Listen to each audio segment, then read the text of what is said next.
દસરા દિવસમાં આપનું સ્વાગત છે। જીવતા જીવ રક્તદાન મૃત્યુ બાદ અંગદાનને સાર્થક કરતું સૂત્ર સુરત શહેરમાં ખરું બન્યું। સુરત શહેરમાં સેવા યુથ ફાઉન્ડેશન 30 વર્ષથી રક્તદાનની સેવાનું કામ કરી રહ્યું છે। સેવાભાવી પિતાએ પોતાના દીકરાના અંગદાનનો નિર્ણય કરીને સમાજની નવી રાહ ચીંધી। આશિષભાઈ અને તેમનો સમગ્ર પરિવાર સહિત સેવા youth club Gondal group Surat અને સાર્થક ગ્રુપ સુરતના સદસ્ય હોય, જેઓ 30 વર્ષોથી રક્તદાન માટે આયોજન કરતા આવેલ હોય।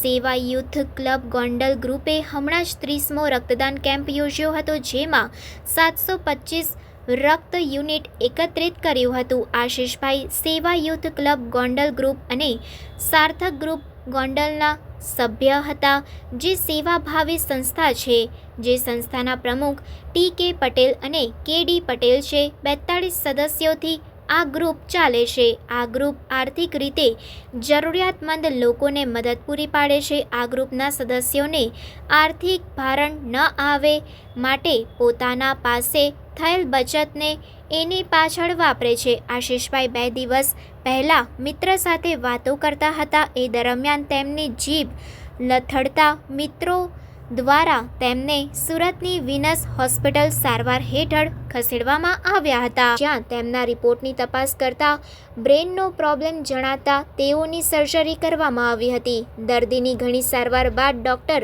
સંજય ખૂંટ, ડૉક્ટર આકાશ બારડ, ડૉક્ટર જિગ્નેશ ગેંગડિયા, ડૉક્ટર પ્રેક્ષા ગોયલ દ્વારા તેઓને બ્રેન ડેડ જાહેર કરવામાં આવ્યા હતા।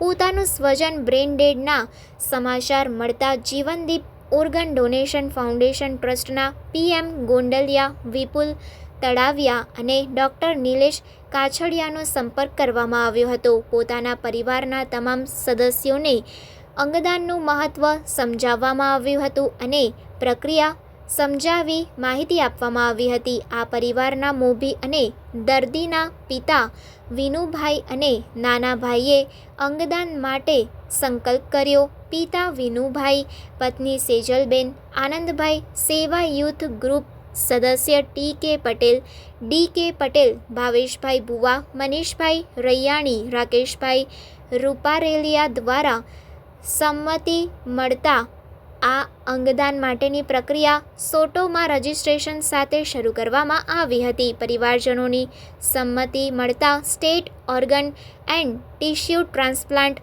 સોટો અને નોટોનો સંપર્ક કરી હૃદય, લીવર, કિડની અને ચક્ષુઓના દાન માટે જણાવ્યું હતું। ગુજરાત સરકારની સોટો સંસ્થા દ્વારા ડૉક્ટર પ્રાંજલ મોદી, પ્રિયાબેન શાહ, યુ.એન. મહેતા હોસ્પિટલના ડૉક્ટર કાર્તિક પટેલ, ડૉક્ટર પ્રતિક માણેક, ડૉક્ટર હિરેન દ્વારા હૃદયનું દાન સ્વીકારવામાં આવ્યું હતું, તેમજ ઝાયડસ હોસ્પિટલ ટીમ દ્વારા 2 કિડની અને લીવરનું દાન સ્વીકારવામાં આવ્યું હતું અને બંને આંખોનું દાન લોકદ્રષ્ટિ ચક્ષુ બેંક સુરતના ડૉક્ટર પ્રફુલભાઈ શિરોયાના માધ્યમથી સ્વીકારવામાં આવ્યું હતું। સુરતની વિનસ હોસ્પિટલથી સુરત એરપોર્ટ સુધી ગ્રીન કોરિડોર બનાવી સમયસર અમદાવાદ એરપોર્ટ પહોંચીને યુ.એન. મહેતા હોસ્પિટલ, સિવિલ અને ઝાયડસ હોસ્પિટલ સુધી ગ્રીન કોરિડોર બનાવવા માટે ગુજરાત પોલીસનો સહકાર મળ્યો હતો।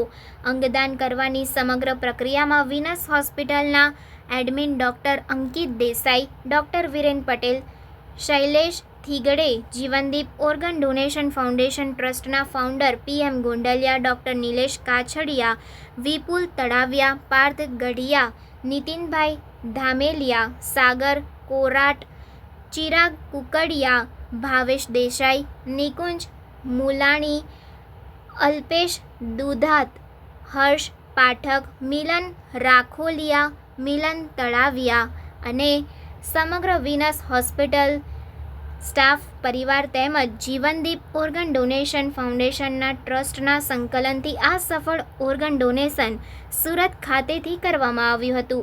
અંગદાન માટે જાગૃતિ લાવવા તમામ press, electronic media, OTT platform અને વિવિધ સોશિયલ મીડિયાનો ખૂબ જ સહયોગ પ્રાપ્ત થઈ રહ્યો છે, જેથી આ સંસ્થાના માધ્યમથી 15મું ઓર્ગન ડોનેશન કરાવવામાં આવ્યું હતું। જીવનદીપ ઓર્ગન ડોનેશન ફાઉન્ડેશન ટ્રસ્ટ દ્વારા 15મું અંગદાન પટેલ સમાજના સખિયા પરિવારના યુવાનનું હૃદય, લીવર, બંને કિડની અને ચક્ષુઓનું દાન વિનસ હોસ્પિટલમાંથી કરાવવામાં આવ્યું।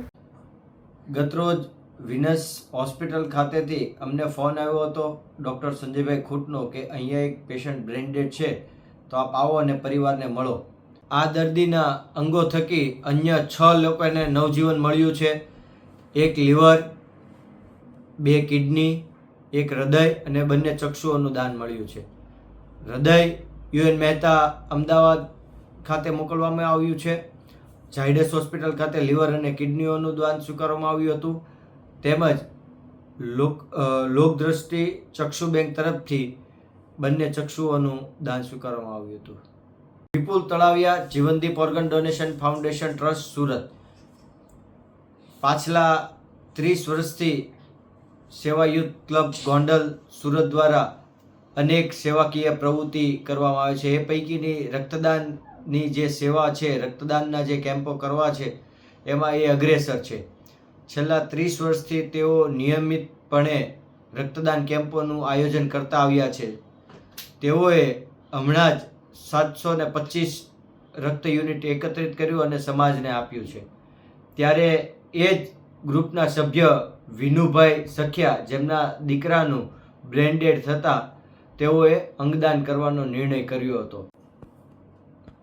સેવા યુથ ક્લબ ગોંડલના સભ્યો દ્વારા જ્યારે આ નિર્ણય લેવાનો હતો ત્યારે TK પટેલ, DK પટેલ, મનીષભાઈ, રાકેશભાઈ, ભાવેશભાઈ ભુવા સહિત તમામ મિત્રોએ પરિવારને ઊંઘબળ આપ્યું અને કહ્યું કે આ અંગો થકી જો અન્યને નવજીવન મળતું હોય તો આપણે 100% અંગદાન કરવું જોઈએ અને પરિવારને ઊંઘબળ પૂરું મળતા તેઓએ અંગદાનનો નિર્ણય કર્યો હતો.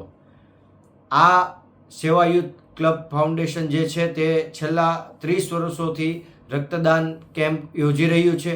તાજેતરમાં જ હમણાં તેઓએ 30મો રક્તદાન કેમ્પ યોજ્યો હતો. તેમાં તેઓએ 725 યુનિટ એકત્રિત કરી અને સમાજને આપ્યું હતું.